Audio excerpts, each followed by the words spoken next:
Today I'm in Olympia at OlyKraut. Since 2008, OlyKraut has been handcrafting sauerkrauts, pickles, and sipping brines. My first stop is to meet with the owner, Sash Sunday.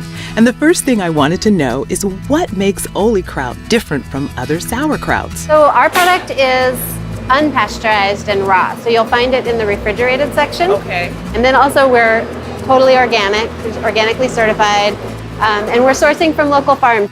Now, how did you decide that you wanted to produce sauerkraut? Right. Well, I had been working on a farm and I had an abundance of cabbage. And so I thought, hey, maybe I'll try making sauerkraut. And I did, and it was the first time that I had tried raw sauerkraut, and I loved it. I ate 2 gallons in 2 weeks, which is a lot of sauerkraut.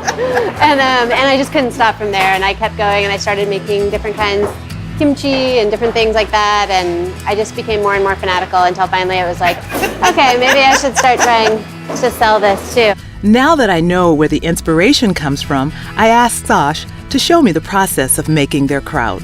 We receive all of the cabbage from local farms around our area, and then we chop it all up, and then it comes down this line and we shred it, and we're mixing in the salt down there. And basically for plain sour, like original, it's just cabbage and salt. It's very simple. And then all of the microbes are just naturally around. Really? We don't have to add them, and they do most of the work for us, which is kind of impressive. It sounds simple enough, so I thought I would try it myself. My first job is at the cabbage shredder. Make it look so easy.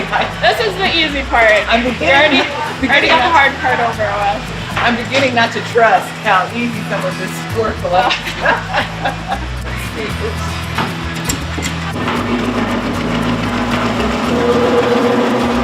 I like that.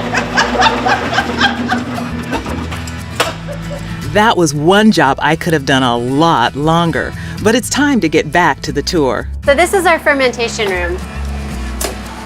Wow. This is where all the magic happens. Wow. So everything hangs out in here while the lactobacilli are breaking down the sugars in the vegetables and making carbon dioxide and lactic acid.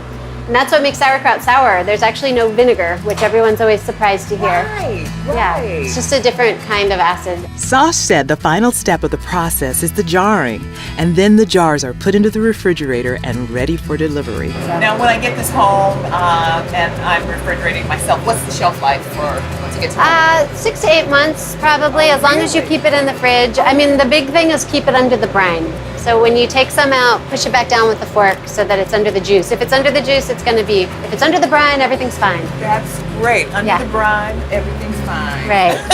Now that I've seen the entire process, it's time to open up a jar and give it a taste.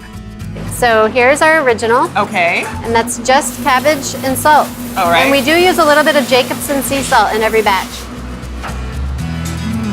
That is really, really tasty. It's not overbearing at all, but you really taste the ingredients, and it tastes really clean Yeah. and really fresh.